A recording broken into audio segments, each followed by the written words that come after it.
Heartless devil queen chapter 9। तुम यहाँ क्या कर रही हो? ओह, तो तुम लैब के लिए सब कर रही हूँ। आखिर तुम करना क्या चाहती हो? मैंने ऑलरेडी तुम्हारी दादी के लिए तुमसे माफ़ी मांग ली है, इससे ज़्यादा तुम क्या चाहती हो?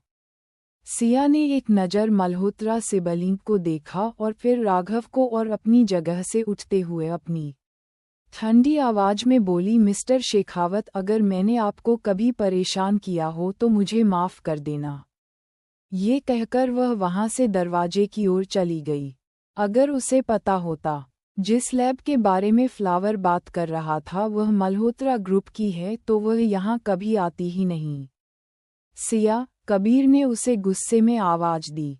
वो उसके इस एटीट्यूड से परेशान हो रहा था, वही राघव उसे जाते हुए देख रहा था। कबीर ने राघव को देखा और कहा, तुम बुरा मत मानना, हमने उसे कुछ ज्यादा ही बिगाड़ दिया है। यूनिवर्सिटी के बाहर निकलते ही उसने थोड़ी देर के लिए गहरी गहरी सांस ली और अपना फ़ोन निकाला और एक नंबर डायल किया। उसे नंबर को वह काफ़ी देर तक देखती रही, फिर बहुत ही हेजिटेशन के साथ उसने कॉल करने के लिए फ़ोन की स्क्रीन पर प्रेस किया। कुछ ही रिंग बाद कॉल कनेक्ट हो गया। मैं सिया हूँ, उसने अपनी लड़खड़ाती आवाज में कहा। वहीं दूसरी ओर कबीर और काव्या मल्होत्रा के वहां से जाने के बाद राघव ने सिया का नंबर डायल किया लेकिन कॉल नहीं लगी। ये देखते ही उसने अपनी आईब्रो उठाई और जाना कि सिया ने उसे ब्लॉक कर दिया है। राघव को कोई हैरानी नहीं हुई। कुछ देर पहले कबीर ने उसके एटीट्यूड के बारे में बताया था और ये भी बताया वो बहुत ज़्यादा बच्चों जैसी हरकतें करते हैं। राघव को भी अजीब लग रहा था। कबीर ने उसके बारे में जो कुछ भी कहा था वह सब गलत ही कहा था। उसके दिमाग में इस लड़की के लिए ना कोई रिस्पेक्ट और ना ही कोई अफेक्शन था। नहीं, उन्होंने ये जानने की कोशिश की थी कि उसे लैब की ज़रूरत क्यों है। वो लोग बस उसे एक्यूज़ कर रहे थे और ये लोग कहते हैं कि वो बिगड़ी हुई है। क्या ये लोग सच में उसकी फैमिली से हैं? ये सोचते हुए उसने एक गहरी सांस ली। वैसे भी वो उसकी हेल्प कर रहा था, लेकिन अगर वो नहीं चाहती तो उसकी मर्जी है, वो ज़बरदस्ती तो नहीं कर सकता। ये सोचकर वो खुद के दिमाग से सिया के ख्यालों को निकलने की कोशिश करने लगा, लेकिन न चाहते हुए उसके दिमाग में सिया की आखिरी झलक बार बार उसके मन में आ रही थी, जो बहुत ज़्यादा डिसपॉइंट थी। ये सोचकर उसने अपने फ़ोन से एक नंबर पर कॉल लगा दिया और कुछ बोलकर कॉल कट कर दिया।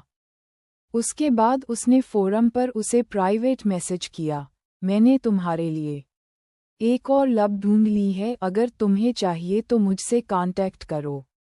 लेकिन सामने से कोई रिस्पांस नहीं आया। राघव को इस बात का अंदाजा था। वो ये तो अच्छे समझ गया था, सिया बहुत ही टफ लड़की है, वो इतनी आसानी से हार नहीं मानेगी। वहीं दूसरी ओर सिया अपनी मंजिल तक पहुंच गई थी। वो इस समय एक बड़े से विला के सामने खड़ी थी। उसके चेहरे के एक्सप्रेशन डर और खुशी के मिले जुले भाव थे। वो काफ़ी देर तक उस विला को बिना पलक झपकाए देखती रही। खुद को शांत करने के बाद सिया ने अपने कदम आगे बढ़ाए, तभी उस विला का डोर खुला। सिया का दिल धक धक करने लगा। उसने खुद को नॉर्मल करने के लिए गहरी गहरी सांस ली। उसने विला के अंदर कदम रख दिया। तभी उसकी नज़र लिविंग हॉल के सोफा पर बैठे एक आदमी पर पड़ी जो ब्लैक बाथरोब में बैठा हुआ था। सिया ने जैसे ही उस आदमी को देखा तो उसके चेहरे पर डर की लकीरें बन गई और उसकी मुट्ठियां कांप गई।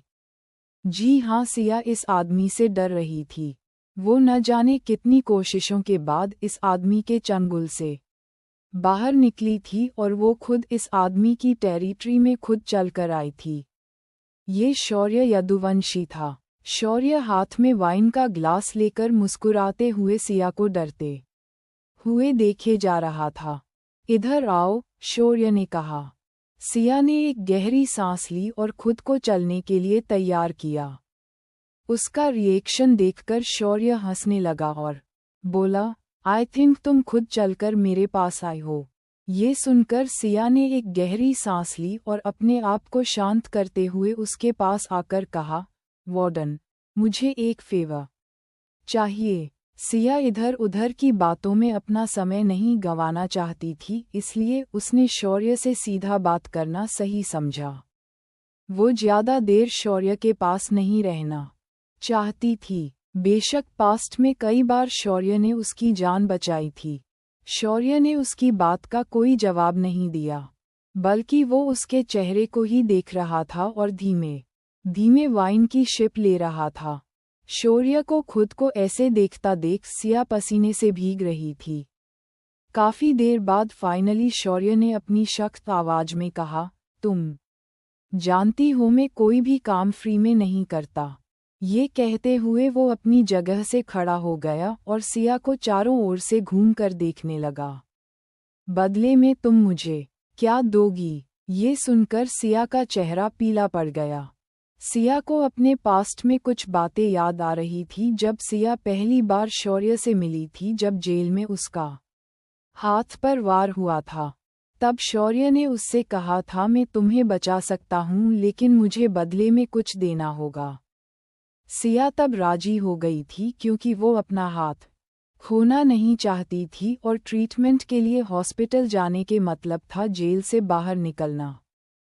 शायद बाहर निकालकर वो कबीर या मल्होत्रा फैमिली के किसी मेंबर से कांटेक्ट कर पाए, लेकिन बदले में उसे क्या मिला? कबीर का वो जवाब जिसकी उसे उम्मीद नहीं थी कि मल्होत्रा फैमिली ने सिया से सारे रिश्ते खत्म कर दिए हैं। उसके मारने या जीने से उन्हें कोई फर्क नहीं पड़ता। ये सुनकर सिया का दिल बुरी तरह टूट गया था। उसके बाद सिया ने शौर्य की डिमांड्स की कभी परवाह नहीं की, लेकिन जब सिया वापस जेल पहुंची तो उसने कभी सोचा भी नहीं था कि कौन सा तूफान उसका वहां इंतजार कर रहा था।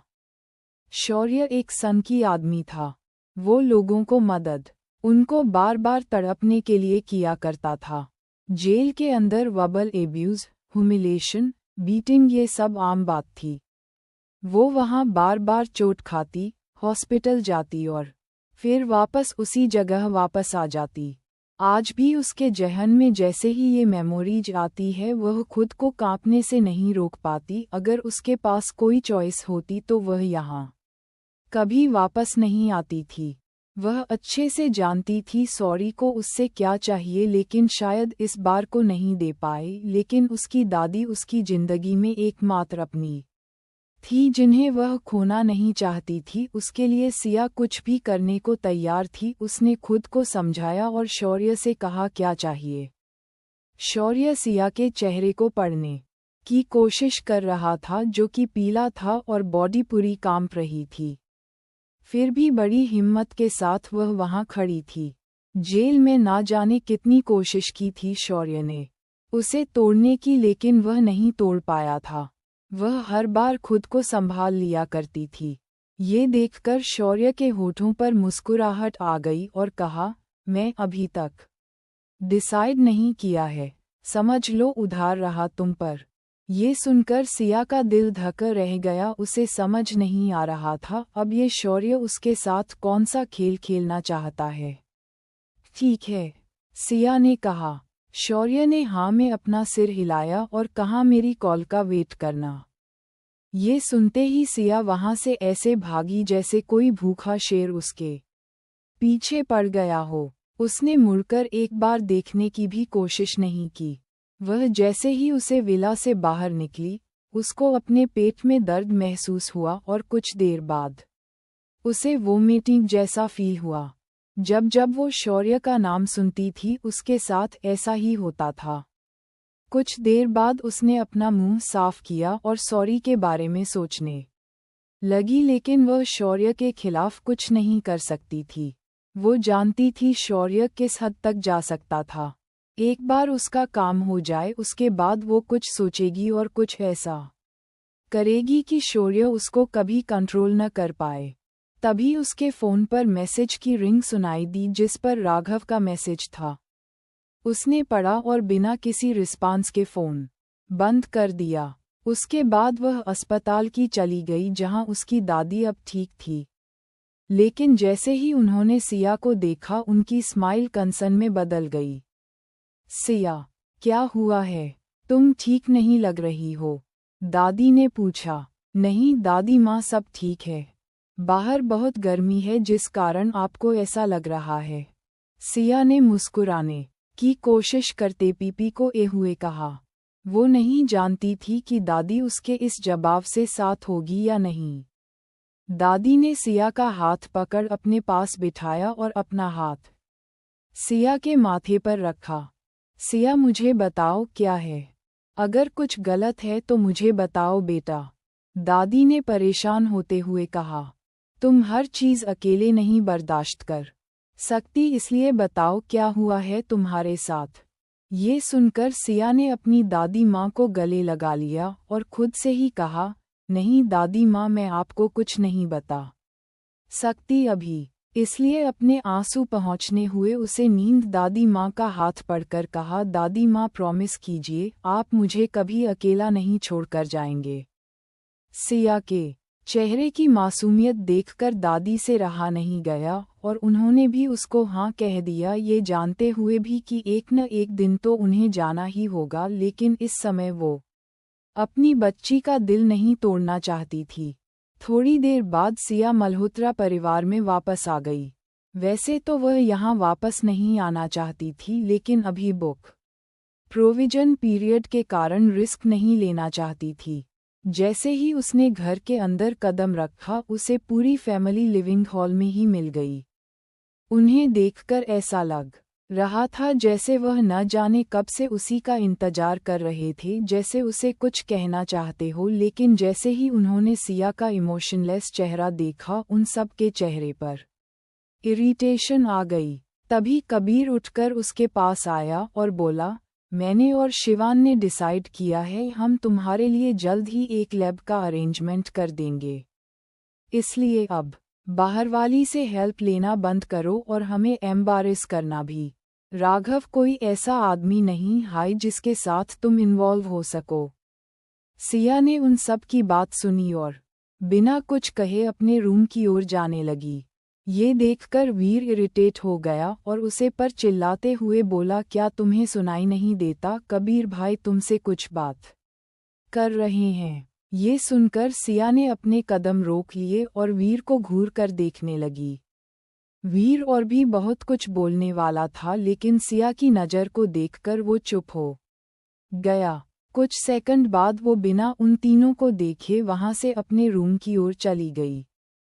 उसके जाने के बाद वीर उसे मन ही मन कोसने लगा। डैम, ये सिया को क्या हो गया है? यह ऐसी कब से बन गई? इस समय कबीर शांत था, उसके मन में एक बड़ा तूफान चल रहा था।